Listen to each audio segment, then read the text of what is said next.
It's great to be with you on day 3 of SOCAP. Hopefully everyone has, the energy to go through the last day. It's been a wonderful conference and just a great homecoming to be in community with you all. And I'm so excited for this conversation, to be in conversation with 3 very close partners of World Education Services and WES as we all look to really supercharge the ownership movement and think about bringing more people along this journey.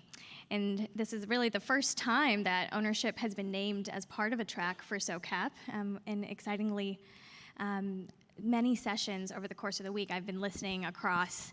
Many of them have been able to pull this thread of ownership for what, and how do we bring more people along and really make this systemic. So very excited for this conversation to almost close out the track around ownership. And with that, I'll just ask my panelists to introduce themselves. And I think just to make this a little bit more personal, it would be great if you could share just your personal relationship with the concept of ownership and what personally drew you to this work. Want me to start? Thank you, Smitha. That was really a great introduction. I'm Jim Sorensen. I come from, I think, a very privileged background. As I think of my experience in growing up, I had the opportunity to build wealth in 3 primary ways. When I say build wealth, I'm talking about passively build wealth. And, I think primary the area of opportunity was, I've participated in home ownership throughout my life and been able to grow wealth through owning a home. I've had the opportunity to enjoy ownership in the businesses that I've worked for. And I've also had a managed 401k that, has been a big part, an important part of building wealth. And as I've become an impact investor, and as I've looked at society today, and the many challenges and the inequities around our society, I've come to realize an increasingly difference between what I've been able to enjoy and have and what has made such a difference in my life in so many ways, so many different outcomes that would have been different for me if I'd not had these passive wealth building opportunities. And so as I'm looking at impact, how to deploy capital, how to really make a difference, really passive wealth building, ownership is kind of one that hits so many different buckets, so to speak.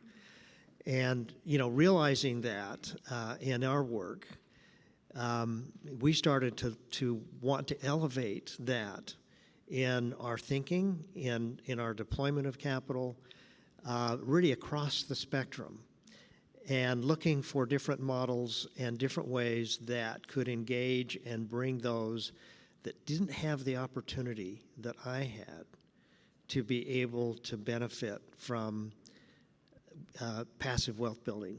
And I think that's led us really to where we are today. We, in fact, this year decided to focus. We have an RFP process for our grant making, and we decided to focus on ownership and the ownership economy in different models, different sectors, and the response really was overwhelming. We received 100 applications and really very different innovative things that are going on in this space. So I would tell everyone out there that's looking at this, wondering about, is this something that really makes sense for us if you're a funder? Ownership has arrived, and it's a very important aspect of impact investing. If you aren't engaged, find out about it and how to get engaged. Thanks, Jim. And this is my first time speaking at SOCAP, and I'm honored that it's a topic that I think is so profound. And thank you you all at Wes for both putting it on the agenda and centering this movement. I feel like it's phenomenal to see, and so thanks, Smita, and of course, Jim. Following you is a hard act. If you had told me this is how we had to sit, I would have probably played musical chairs. I love the question because I think it's a deeper one. I believe that all of us get to a point of what we do in our lives, which is driven by a sense of personal purpose and our stories. And there's always like a narrative arc in our lifetimes. And I'm sure everybody in this room has found it. And mine is the fact that I didn't have the privilege of growing up with wealth. And I've come into obviously a lot more privilege in life. And going from a place of lack of privilege into privilege really makes you see things very explicitly and clearly. And that drives a lot more of my purpose.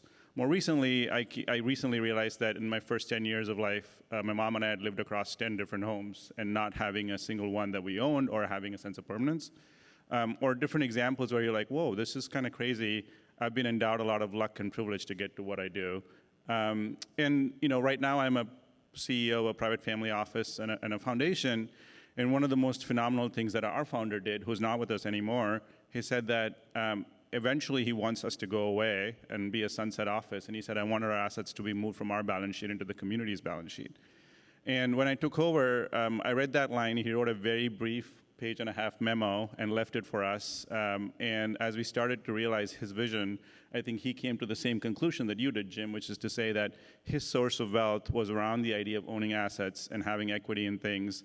And eventually, our role in philanthropy is not to perpetuate our own balance sheets and think of us as builders of our own wealth as private institutions, but how do we create that wealth engine in communities? And so, and it really deeply connected into my own journey in terms of somebody who had, bought a first home 3 years ago and slept on it, and obviously every day it builds wealth, or having an investment account. And the last thing I'll say is our founders really cared about kids and early childhood and families. And we always thought a lot of that work was around early childhood education, access to services. And then I came to a realization also recently that the idea of wealth really matters for parents, and to wake up in the morning and to see that you have a safety net means that you're a better parent. And that really connects to the idea of intergenerational trauma. So I think we've been doing a lot of deep work around the connection between intergenerational wealth and trauma, and the fact that foundation of wealth is the way in which we nourish the thing we care about the most, which is our kids and our families. And so I think a lot of that connects to home ownership more broadly, and I think that brings me to this work and being part of this movement. Hey there, Brian Boland. I'm wealthy because of an ESOP. That's kind of an intro, and I'll get into why in a second. I'm co-founder of Delta Fund and an initiative that we're incubating underneath that called Unlock Ownership, which we'll touch on a little bit later. Delta Fund is focused on our personal assets and how we align 100% of our assets with our values, which is a focus on improving human agency in historically underinvested communities. When we look at the areas where that has a significant opportunity for impact, it's around economic access and advancement globally, extreme poverty outside the US. In the US, we started to look at what does that mean if we want to focus on making a difference in those areas. Part of it came from experiencing a wealth building moment that did not make a lot of sense. It didn't feel equitable in the fact that I somehow worked hard enough to earn this large payout in a tech company. And that really caused me to look at the way that our systems work and look at a deep understanding of the dramatic growth in wealth inequality in the United States, not even touching the racial wealth inequality aspect, just the dramatic growth in the last 40 years of wealth inequality. And really started to see that the fabric of our society and how people made an everyday living was unraveling. So I started to work first on minimum wage, because that seemed like a great lever. We know that the minimum wage has been stagnant for far too long, and we just need to pull a policy lever, and then, hey, it's all good. When I did that work and spent time with policymakers, that did not go well. Incredibly slow, couldn't get the Senate on board. We needed about 16 senators, despite this polling at 70% popularity, and people demonstrably lifting hundreds of thousands of Americans above the poverty line, couldn't get it to budge. And so said, okay, if we can't get that policy done, what can we do to change the equation here? And that was the entree into the broader ownership economy, right? Understanding how employee ownership, not a new term, one that I benefited from personally as a shareholder in a tech company, is a lever that gives people access to profit sharing. It's a lever that gives people access to voice over their job. It's a lever that gives people access to assets that appreciate in their home, the ability to have asset control over their community and voice over whether their rents increase dramatically or not. The way things are owned matters. And that for us was the key pivot of, okay, this is an area that we should be working in. And then once we dug into it, could not believe that this hasn't already happened as a major investment class that is tapped out and maxed out in America. This is such an opportunity to have deep impact, but also in markets that we can develop that we just haven't developed yet. So it's just so clear to me that these are not only real opportunities, but critical opportunities for where we are in this day and age. Yeah, thank you so much for making this personal, because I think when you really understand the ownership journey that each of us have in our life, it becomes quite intuitive why the racial wealth gap is persisting as it is, right? How do we get access to owning your own home, your own business, which have traditionally been the largest drivers of wealth building in our society? And, I mean, conceptually it makes sense, but I think it would be helpful to go under the hood to just get a couple examples out there. So I wonder if there's any interesting ownership lens investments that you've made that you would like to uplift. You want to start with me again, Joanne? Any order. Feel free to jump around. Okay. Yeah. I just don't want to jump in and.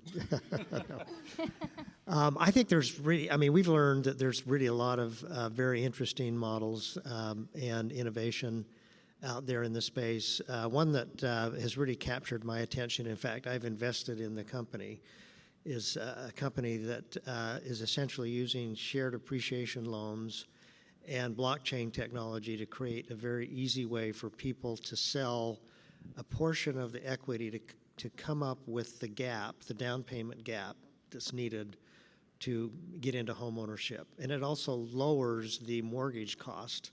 So in essence, it's a one-on-one, very simple, and in my look at the different solutions out there, very fair in that it sells on a pro rata basis a portion of the equity a homeowner could to investors. Ultimately, these loans are pooled, securitized, and the ultimate goal is to get institutional investors interested in this as an asset class. And the reason that I like this solution, and it can be really tailored to different socioeconomic groups, it can be combined with other programs, but it really engages a market-based access to capital that currently is not being tapped. If you look at home equity as an asset class, it's $31 trillion. It's the second largest asset class, and it's largely sitting on the sidelines. In fact, private equity companies are buying up homes to turn into rental to take advantage of the appreciation. Why not flip that on its head and enable appreciating home equity to be able to help those that are trying to get into a home but need help with that gap, or existing homeowners that are on fixed incomes, they're retired, they've got a lot of equity in the home, they don't want to take on more debt because of the challenge in making the payment, but they want to be able to tap into that home equity for that time in their life where they may have medical problems, they may want to consolidate credit card debt, they may want to help the next generation. So there's a lot of innovation potentially there in that solution that I think has potential to scale. Yeah, thanks for that. And that's called Homeo. That's called Homium. Homium. And just so we're not so linear here, Brian, maybe you can go next and just share. It's not at all linear. Shaking it up. We That can't be could be so dangerous. by the book. Yeah, what are we doing? With particularly Unlock Ownership, which is a new kind of vehicle in the ecosystem to pull capital into these kind of ownership investments, you're seeing just a fully new set of investments in deal flow on a weekly basis. I'm curious kind of what you're seeing, what you're excited that you've invested in through Delta Fund or also through Unlock Ownership. Yeah, so a really interesting conversation that we could probably spend the next 50 minutes having would be to kind of go deal by deal with these two and with Smitha, who leads a bunch of these deals, and get their level of risk. Like, how risky are these deals that you're doing? And I think what you're going to find, if I was going to preempt the entire 50-minute conversation, they can tell me if I'm lying, is that it's not, like, these deals are not risky. This is not like a category of high-risk, exotic things. These are things that we have not built the muscles as an industry around moving capital towards. And so we have to move in that direction. Every room that I talk in like this is a room full of excuses why not to do these deals. Because we aren't familiar with them, our team hasn't done them before, our RIA doesn't know about them, feels uncomfortable, we don't know how to benchmark it. There's a list of excuses as opposed to a real focus on understanding the outcomes, understanding the risks, and moving in that direction. And so one of the things that we're trying to figure out how to do is to get more capital moving in that direction, which is Unlock Ownership Fund, as Smitha mentioned, is a way to create essentially a DAF, multi-donor fund, that can pool donations or a recoverable grant into investments that work in this space. And so if you think about $230 billion sitting in DAFs today, they're largely not invested in this kind of stuff that works. They're invested in the stock market, which if we look at how that has worked out for most Americans, it hasn't. If I was going to change my wardrobe, I've been thinking about making this T-shirt that's like a Milton Friedman with a big like circle and line through him, because that school of economic thought has led us down a path that's not working. And so when we think about how we corral more capital, we have this ever-growing amount of donor advised fund and philanthropic capital that could be deployed. Hey, get this. Here's what people don't know. If you have a DAF, you can actually invest it, and it can be invested in things that have an impact. So what we're doing is we're making it easy for donors to come together under Unlock Ownership. We can invest in everything from employee ownership through to home ownership, maybe some of the steward ownership stuff, and start to have a real... There's a debate brewing. We're going to get to that next. Ooh. Yeah. Have a real impact in funds like in the employee ownership space, someone like a Common Trust who is developing models for how to take businesses, put them into a trust, and then that trust exists for the benefit of the employees. Or you have organizations like APIS and Heritage, who's here, who have moved from their first fund to now their second fund. I think I'm allowed to say all this, right? Yeah, okay, cool. It was said anyways. That are doing work that actually move this forward. We need to really quickly double the amount of capital that's being allocated in this space. So we need another half $500 million, and we can get to the next level of things moving forward. So those are a couple of examples of the kinds of funds, but we need to be looking at ways, if you have a DAF, if you have foundation capital, that you can take a grant, you can just give it towards this work. You can get it as a recoverable grant, so it comes back to you after it actually invests in shared ownership and leaves the other side having created a whole bunch of shared owners in the United States. So these efforts to kind of corral capital, to put it to bear around these, employee ownership is one of the big levers. There's a ton of, we've got 50 some odd funds that we're tracking the EO space only that can actually make a difference here that we need to be moving towards. Can I give a bit of a meta answer in terms of just reflecting on a moment of why this also matters from a racial wealth? The questions are suggestions, so go for it.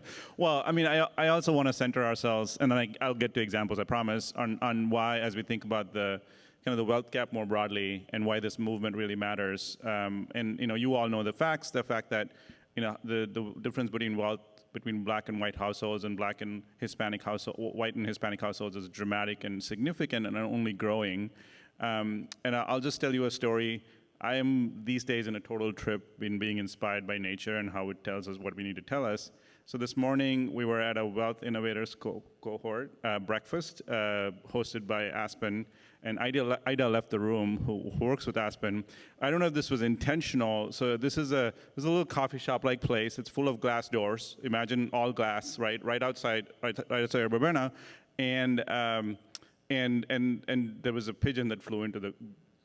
And it was so lost. I mean, it was just there, and it kept flying into the glass over and over and over again. And we're all sitting there thinking, oh my God, this poor bird, what do we do? And then at what point it just sat there. It just sat there in like a little light fixture and didn't know what to do because it was like, what is this weird thing? Like, because pigeons don't understand glass. And I thought maybe Ida had introduced the pigeon to tell us what's happening in the world. And as we think about ownership as a construct, I think we basically took this land and put borders around it and said, we own it. Like, we created a construct around communities and families that they didn't fully appreciate and understand, and built an entire capitalist system on the basis of it. And then now people are sitting there thinking, how do we navigate this? What is capital income? How do I make money when I'm sleeping? Because whatever I'm earning, I'm never going to get wealthy. And that's the construct in which we built the system, which explains why even with, if you think about households in the United States, which have about $100,000 of net worth, about 80% of that comes from their primary residence. And black home ownership rates in this country are 40% compared to white home ownership rates, which is 70%. And right there is the answer in terms of what's working in this economy and what is not. And I say that because I think it's important for us to remind ourselves that ownership was the first extractive nature of the capitalist system that we built. How do we repurpose that into a force for good for communities and economies we think about? And I'll say my example, we all invest in similar things. We're like the small, mighty movement that we're trying to co-opt broader people to come into. But there are ownership in unexpected places. One of the things we've been fascinated about is renter wealth building. So there's obviously folks we want to help buy homes, and we have our own Black Wealth Fund we run in Colorado, which is focused on Black ownership. And we love models like Homium and others, which are expanding the mortgage markets to do better. But even for renters, there's a way in which you could be living in a building, you're contributing to the economic value of that building. Why shouldn't you be getting a small slice of the appreciation in that building? Drawing inspiration from the employee ownership movement. So there's a couple of large examples, including the Enterprise Renter Wealth Fund. Look it up, you all. And that example, I think, kind of tells us that there's ownership everywhere we go, because every single thing that we see around this world is owned, because that's how we've constructed the system. Mm-hmm. Yeah, I think just to... I have to ask, what happened to the pigeon? Yeah, it was heartbreaking. I mean, we had to, I don't know if Anthony's in the room, but yeah. Anthony saved the pigeon. He eventually guided it towards the door like he always does, so, which we love Anthony for that. Anthony Buck-Levine. Anthony Buck-Levine, everyone. So I will say, just channeling Ida, it was so well said when she said, let's build the balance sheet for individuals who have been historically locked out of these systems. And so just to share that you can build also an investment portfolio through ownership, right? We've made investments in financial asset ownership, home ownership, community real estate, and employee ownership, of course. And so that's across asset classes, from private credit, debt, equity, to real assets. And so that's a really interesting diversification tool for those asset allocators and owners in the room. And I think there's so many facets to this from both the investor perspective, but then also individually the work. I think oftentimes we come back to the question of ownership for what, right? Ultimate outcome. And there's people also in the room who have different answers to that or priorities, where it's ownership for wealth building, ownership for power shifting, ownership for stabilization of democracy and society. And I wonder, particularly because you kind of hinted at this earlier, Brian, like how do you see that? And sometimes there's, interesting debates and tensions that we felt in that work, because ownership can exhibit itself differently across these different models. And I'll ask Santhosh to kind of share his perspective. I've had many debates with Santhosh on this topic. Him first or me first? Okay. Who knows the data on the wealth gap in the United States? You don't have to know the actual numbers, but who's seen it before? Who's seen that there's like a wealth problem in the United States, a wealth gap? Who's seen that there's like a savings issue where people aren't saving enough money to have an emergency fund? Okay, who knows how that feels? Okay. When we talk to people, we do this research that's called metaphorical elicitation, where people bring in photos to represent what they feel like when they are in their financial everyday. And this is across the United States, across middle and lower income individuals, this is across political divides. And I want you to close your eyes for a second, and I want you to think about the kind of images that we see. And picture yourself, picture that you're in water. Picture that it's dark. Picture that it's stormy and the waves are kind of crashing over you. Picture that you're alone. Picture that there's nobody that you feel like is coming to help you. Feel what it feels like to slip below the waves a little bit. You think you're drowning, you're probably drowning, but you definitely feel like you're drowning. And if you open your eyes, that's the image that people bring in. We don't ask them to bring in an image of water. We say, bring in an image around how you feel financially. And there are images of storms. This is going on 7+ years, storms, drowning. And we're now seeing images shift actually towards people trapped. So like tiny boxes with humans trapped inside of them. This is, to your point, the for what of these types of investments, of where people are. And it's not a minority, right? This is actually the majority of people in our country. And they don't feel like they matter, is the other thing that we hear, is it's not just I'm falling behind financially, it's just that I don't matter in this society. And so when we think about ownership matters because it does a few things for you. One is that it lets you participate in profits. So when there's profit sharing, you can participate in the profits created by that entity. There's voice that's an important part of ownership. Ownership without voice doesn't give you that control over your destiny for a job, for a company, for a property, for a community. And we think about some of these new models like Mint, Trust Neighborhoods, or the work that the Guild is doing. We're talking about giving communities voice and control and power over their destiny and the ability to maintain that as an affordable place to live. Because in the alternative, while you may not have the immediate asset appreciation, you can actually live where you would like to stay and live and work closer to where you live and actually save that money and build your wealth indirectly through those kinds of outcomes. You also have say over what happens in your community.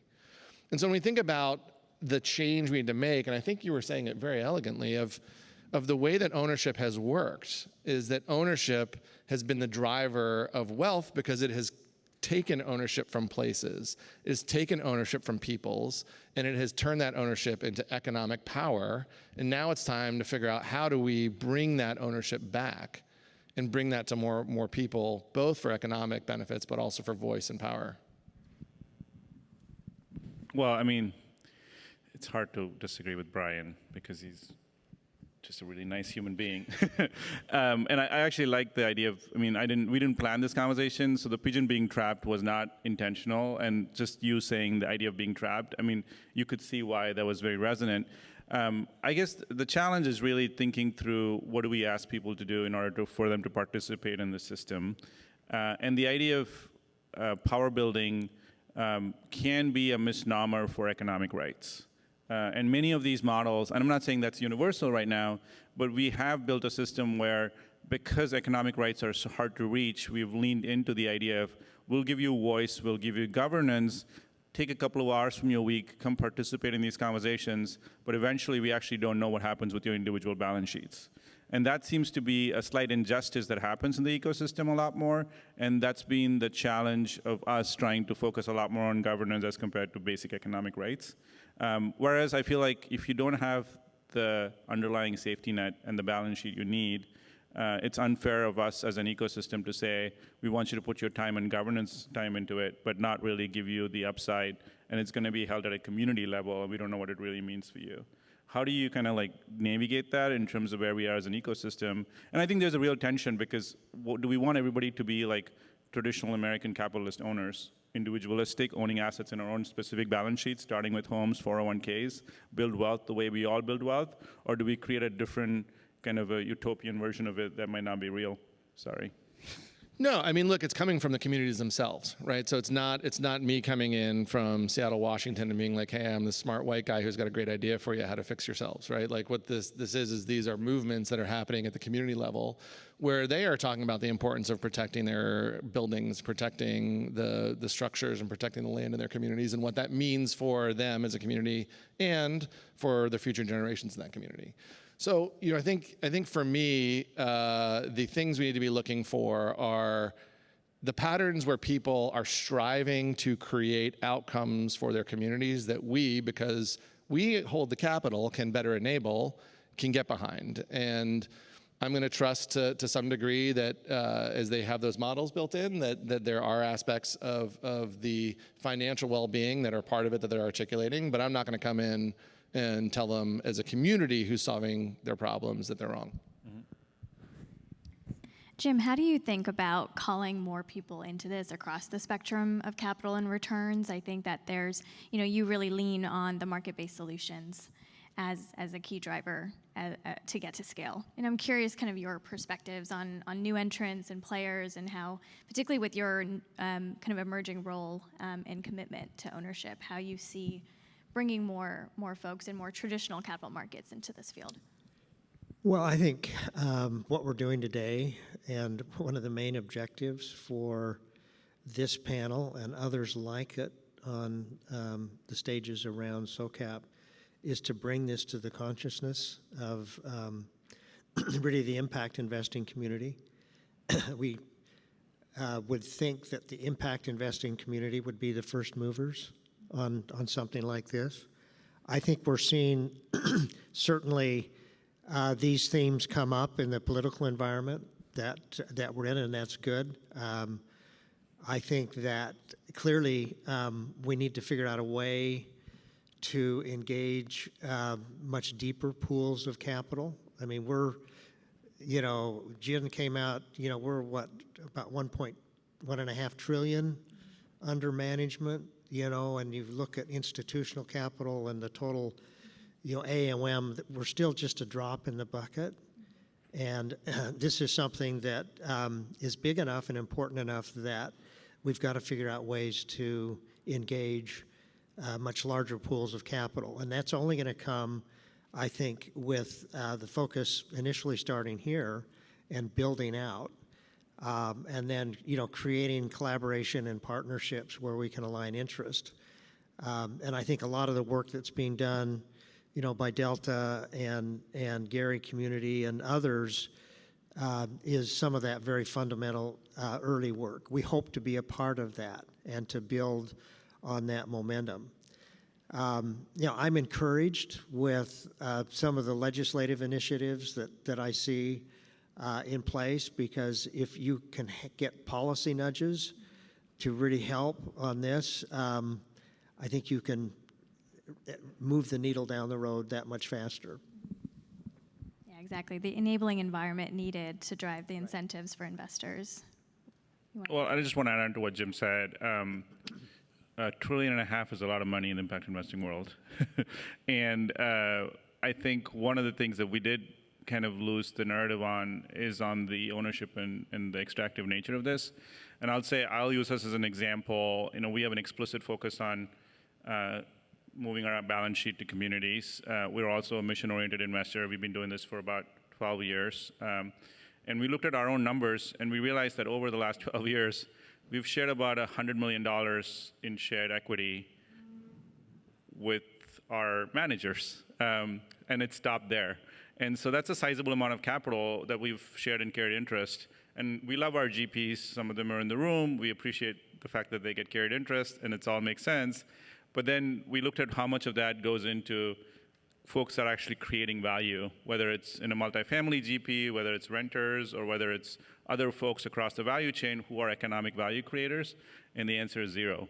And we're here testament, I'm here preaching in this panel, and we basically not even question the most basic thing that we in impact investing should be questioning, which is who owns the upside here, and why haven't we questioned that? So that was a jarring moment for us. I know the Sorensen team's done some really interesting work in doing a survey out in the world to see, asking GPs, where is your upside and who is it going to?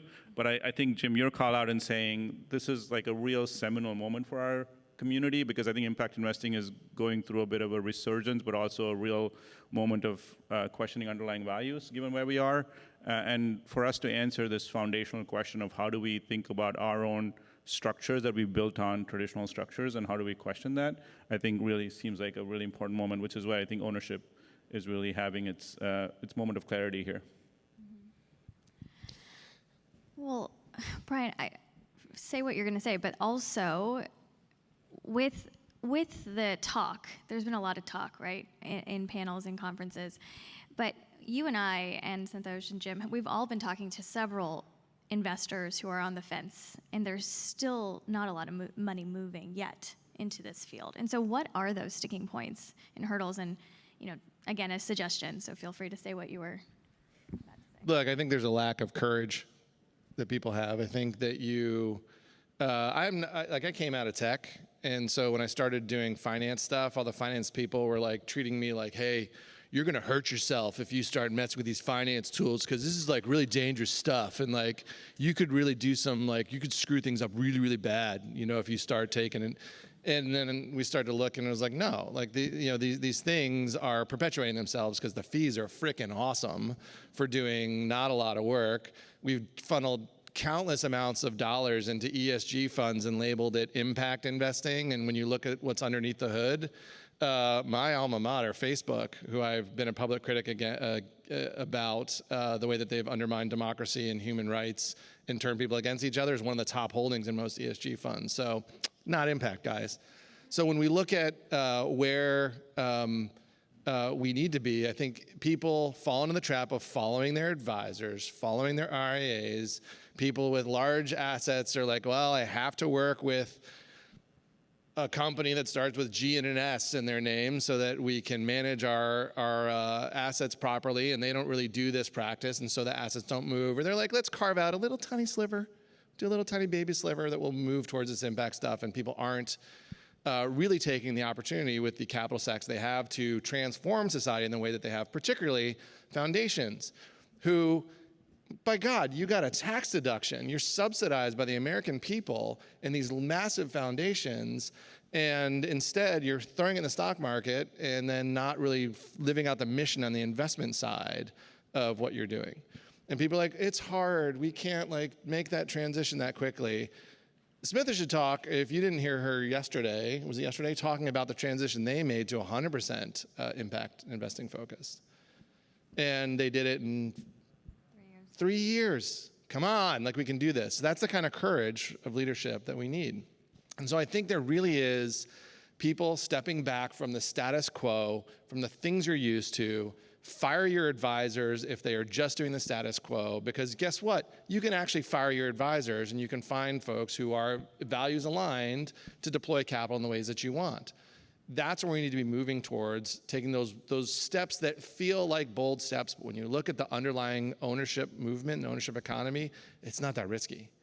And we're gonna do some things like Allison Lingane's in the back on the Ownership Capital Lab. We're gonna look at how we can repackage things so that instead of treating ownership as like an exotic venture investment, it's more probably like a patient credit thing, and we should think about it that way. So we need to start to think about how we get people comfortable investing along these lines, and working with academics like Ani Patton Power, who's pulling together this innovative finance initiative that's designed to normalize the practices around this. So I want to work at normalizing and making the products easier to buy. At the same time, come on, let's recognize these things for what they are. Let's take a tiny little bit of courage. I'm not even asking for a lot of courage of doing something really audacious and crazy, and align investments around these values and these things that are not new, they're not exotic, they work and they're proven to work. There's an entire department at Rutgers University who's been researching this since 1970, whenever, when the ERISA Act came around. It is so studied and so understood that these risks are not real, and we should just be bold about moving capital in those directions.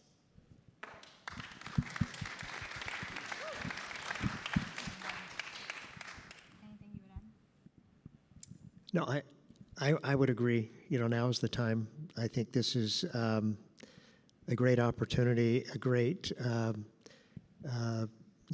movement that we see, and we were really quite amazed at the number of responses to RFP. Some of them grant-oriented, others what we call program-related investments, where they're actually catalytic early-stage investments in new models and opportunities, and other market rates. So it really is a spectrum that I think is out there, and a great opportunity at this time to be involved in, particularly if you really want to make a difference in the impact investing that you're doing. The only thing I'll add is I do think there's a moral imperative, Brian, and I think there's innovation, but that's only going to sway part of the capital markets continuum. And if capital in this country moved on the basis of moral imperative, we wouldn't be here right now. I think that there's an underlying structure that favors extraction, and people know the secret of owning equity is the secret to building wealth, and sharing that equity means that it's slightly less wealth for them. And that is the air we breathe. That is the matrix we live in. So part of I do think that, yes, there's a bunch of us in the room who are going to be drawn to the moral courage of doing it, but we also have to make it appealing for those that actually want to just make a plain vanilla business decision, or by the end of the day, make it ownership appealing enough in a way where they're like, it actually makes sense from an alpha or an underlying bottom line or a margin perspective. And I don't know how controversial that is. Do we then end up having ownership washing? Do we end up having people then putting ownership labels just like they put an ESG label on it? I don't know, but the answer is, unless we go down that path, what else are we going to do? Burn everything down and build a new system? I do think that they control 98% of the capital. They run all the money. They do all the private equity deals. We can keep doing our little tiny employee ownership deals, but in the state of Colorado, that's less than 0.1% of the private equity buyout transactions that happen. Am I going to be okay with saying that I'm happy with it, or do we go talk to them and find a way in which they can be convinced about it, and they're not going to be convinced by a moral imperative? They're going to be convinced by a bottom line, and that's the reality. So the French had an issue 100 or so, 200 years ago when the people spoke up about their inequality.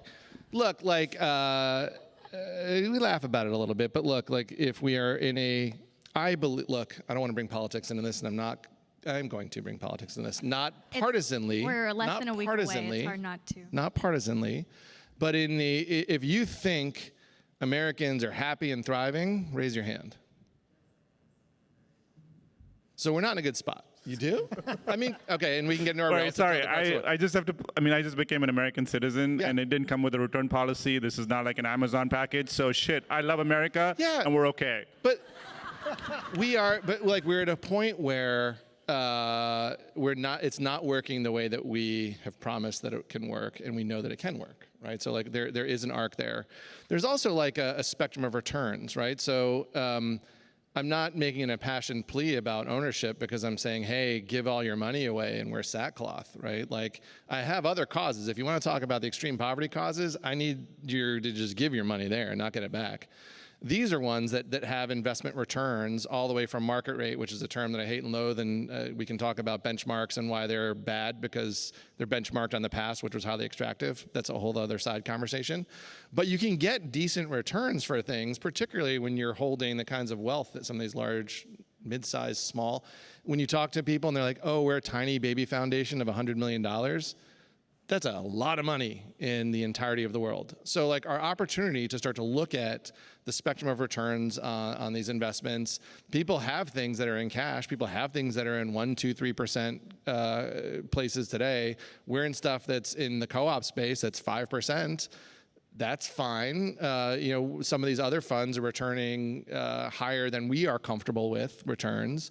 And we always ask, hey, are you doing that at the expense of the businesses? And they're very confident that they're not, and they explain how they're not. And so there are these models to have still financial returns, but we gotta stop chasing the last 40 years. Because demonstrably, time and time again, whether it's the 2009 financial crisis and the situations we see over and over again, the way that we've been doing it's not working for people. And we can take a role in bringing that back, and they do have financial returns to them. And I don't want to apologize about a 5%, 6%, 7% return. Historically, in the history of mankind, that's pretty darn good. Yeah, I would add again, there are at least two policy initiatives that are making their way through Congress. One that really focuses on ESOP, employee ownership, in a way that would help to de-risk investors, that money that they invest into funds that create vehicles for employee ownership, and another that would essentially use the model of the federal thrift savings program for those gig workers and others that don't have access to a 401k, managed 401k, to be able to start building wealth. So I think these are very bipartisan. The thing that's, I think, really interesting is that when you look at how divisive that things are in Washington today, this is one area that is not. And, if this could be accomplished in a Harris administration or a Trump administration, what a wonderful thing. And I think the potential is there to really make progress in this area. I'm an optimist. I believe that this is something that can reach scale, but it's going to take thoughtful policy. It's going to take really innovation and kind of building an awareness, and then ultimately getting institutional capital like you say this is a very diversified asset that has a place in their portfolios that generates very predictable returns over the long term. It should be there. And we need to work to ultimately make that happen. And that's when you're going to unlock massive capital. Thank you, Jim. I think that glimmer of hope is needed for me right now, and probably many in the room who are feeling a bit unsettled going into next week. But I think one thing I wanted to just name from what I'm hearing is this need to pull people into the conversation for a need for a narrative change, and not just think about it from the moral imperative, the moral argument, but also the commercial business case, as well as, if I may add, the systemic risk to not doing this work, right? If you think about the work that TIP is doing around naming racial inequality as a systemic risk, if you're an investor, long-term investor, or across the portfolio with exposure to the markets, you should really be integrating that into your portfolios, and ownership is one way to potentially de-risk. So I see the note for Q&A soon, so just a comment to the crowd. If you have questions, please write them down on the piece of paper on your tables. I think just to channel the sense of hope before we go to Q&A, if there's maybe a glimmer of hope that either Santhosh or Brian has to share with the crowd before we see what you have for us. Yeah, I'm super hopeful about this. Otherwise, I'd be like on a beach in Chile drinking Mai Tais. Like, this is like a real thing we can make progress on. Jim is dead on right in the fact that ownership resonates bipartisanly. In Washington State, a year and a half ago, 2 years ago now, we passed an employee ownership bill that passed unanimously. What else passes unanimously?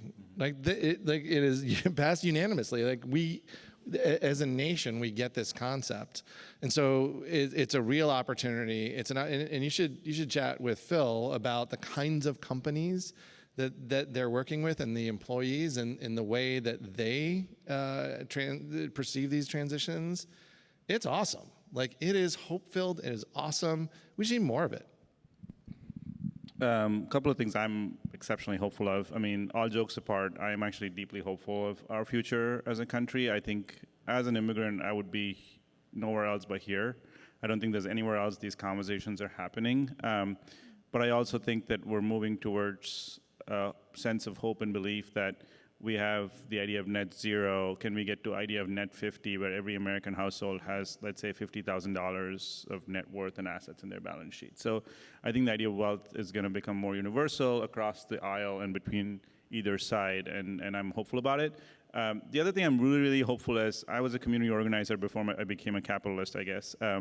And I believe that there's actually like a beautiful emergence here. And if you all haven't read Emergent Systems and Adrienne Maree Brown, it's like a Bible.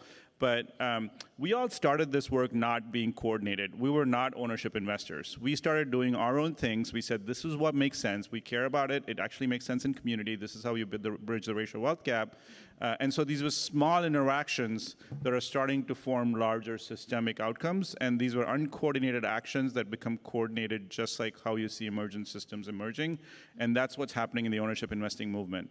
And the fact that we're all sitting here, the fact that it's part of SOCAP, it wasn't designed to be that way, other than the actual work we do. And so I see a movement here that is phenomenal, and I'm excited for the future of that. And I think that something I'm carrying as a deeply hopeful thing. Yeah. I appreciate that. We got a very smart question about what we can apply and learn from other geographies and countries. And the person who wrote this, I think, should be on the panel next year because they have a lot of examples of what we can learn from Finland, Switzerland, Japan. But anything you're seeing that we can bring into the U.S. landscape. Do they want to share? Yeah. I don't know if someone wants to jump in to share more about those examples, but it was a very well-written question. Yeah. Yeah. Yeah.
Thank you for sharing that. Any reflections? No, I think that's awesome. I think the Madrigal example is a great one. I think ownership. There are some really awesome indigenous thinkers and leaders here this week, and there's I think a room up on the 4th floor. And the wisdom out of indigenous communities around ownership and how we have approached that very, very differently from kind of the capital system that has migrated over from Europe into the U.S. There's a ton of interesting reading and thinking and learning there. David Graeber's a phenomenal, unfortunately passed away during COVID, but phenomenal writer who really started to look as an anthropologist at how we came to these constructs and these structures. And there are ways to do things differently. And I think that's the importance of learning from these other thinkers and other communities and other areas of wisdom that we can apply, because for as much as I have railed on the system, we made it. It didn't happen. It wasn't like God came down and was like, here is your capital system that you shall use. We made it. And so we can change it, we can tweak it, we can adjust it. And I agree with you. I think we should take the best of American exceptionalism, because it is a reality of the fabric of our DNA, and figure out how to judo use that to learn from what we're seeing in other communities and cultures and societies to redo the next 40 years of what this looks like. Yeah. We got a good question about what do you think about PE firms like KKR and BlackRock incorporating employee ownership in their deals? Is it a step forward or something we should be skeptical of given their role in increasing inequality? This is something we've talked about in the green room. I think it's a very positive first step, particularly from an industry that you would not think would be interested in employee ownership, particularly on a broad base. And is it the end all? No, I think. But what Pete Stavros is doing, his commitment to try and bring others in that space will make a big difference for many of the companies in their portfolios that are affected. Will that be permanent? Will that be how that scales? I think there are a lot of questions around that, but I think that anything that helps to move the needle, particularly in the public consciousness about ownership, is positive at this stage.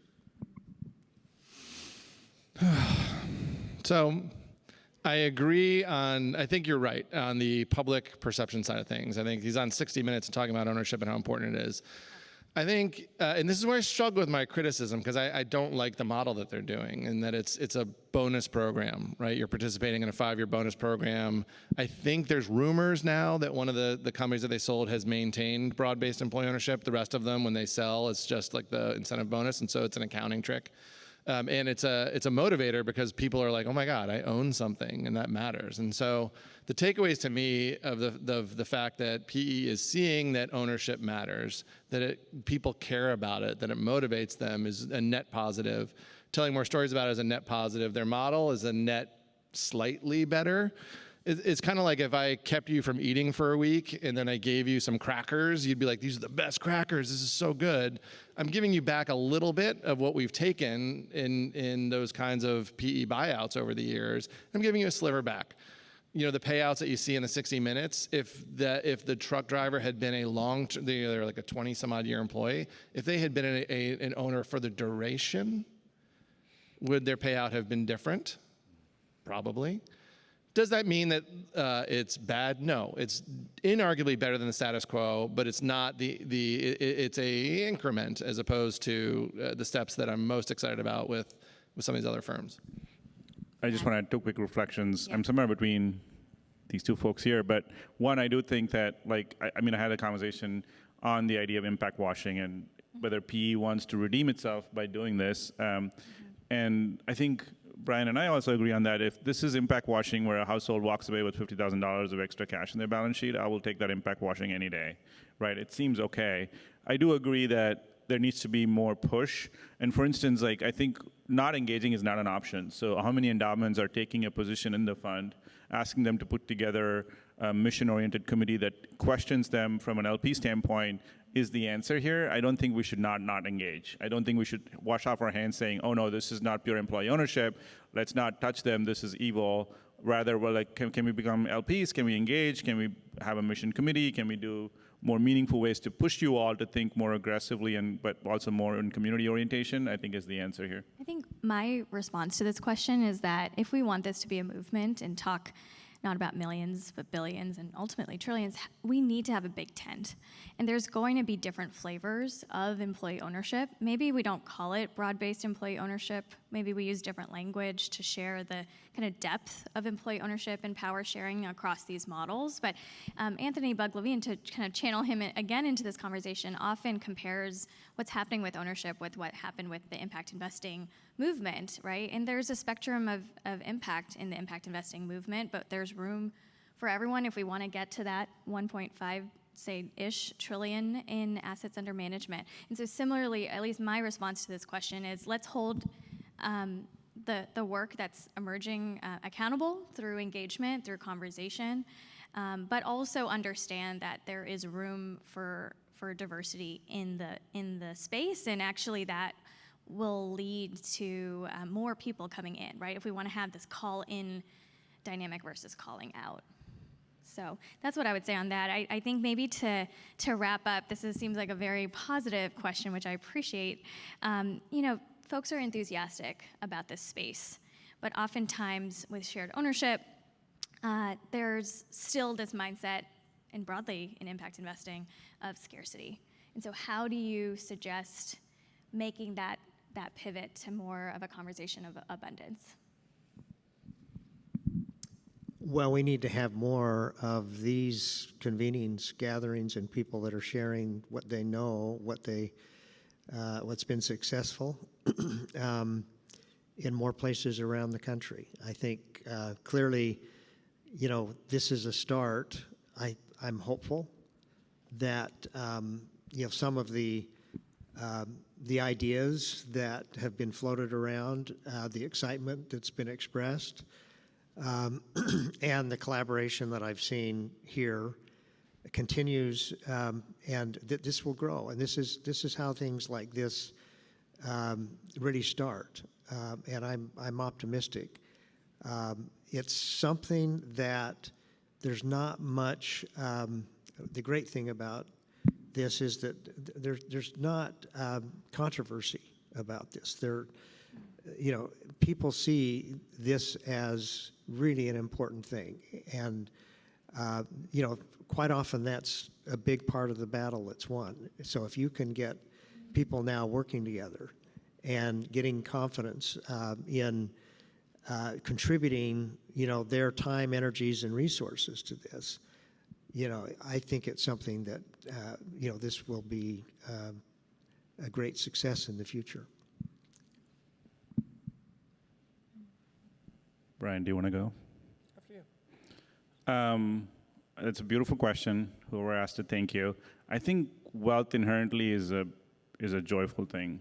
And we in impact investing care about a lot of different things, and we've worked on lots of different issues. For instance, climate and other major topics. And I feel like wealth is probably the one that we can touch and feel and understand. Like somebody buying a home and being in that home, deeply, deeply joyful thing. Having a savings account, an investment account, and looking at it, or being an employee owner and seeing a quarterly statement, these are all deeply personal and joyful things. So there's no other way of manifesting abundance in the world rather than actually thinking about wealth. And we have built a wealth engine. Every foundation has gotten really, really good at making money, and that's what we're fundamentally good at. And how do we share that joy that we as institutions that are tax exempt have when we're looking at our own endowment and sharing that with families and communities and bringing joy to them, I think is the moment where impact investing was built for. This is what we were made for. We were made for this moment. I think we should realize that and bring that joy to households is where I would leave it. Yeah, hard to add to that. I think it's the picture of the communities and the people who have now gone through a different phase and that they are owners of a home that they know is appreciating. They're a participant in a business where they have voice that matters, where their paycheck is now bigger. And when you spend time with any of these cohorts that are in these models, new or old being the employee ownership ones, you feel it, and it's tangible, and it's a different outcome, and it's a different pathway. And it's a pathway that multiplies because you're not we talk about compounding interest on dollars. We never really think about the compounding interest on people and generations and families. When people start on a better arc and a better path, then the next generation, their kids and their kids' kids, you change the arc for a long time. And that's the abundance of this opportunity, is that we shift this conversation away from striving and towards thriving and have communities and families and people who are on a trajectory that hits for generations to come. And that's our calling and our moment in time and our opportunity. And so exciting that, for Jim and his team, that this is a theme at SOCAP this year, that his team has been focused on researching and understanding ownership and how this works in our country is awesome, and something that I think is a great call for all of us to continue to get behind and figure out how we do more.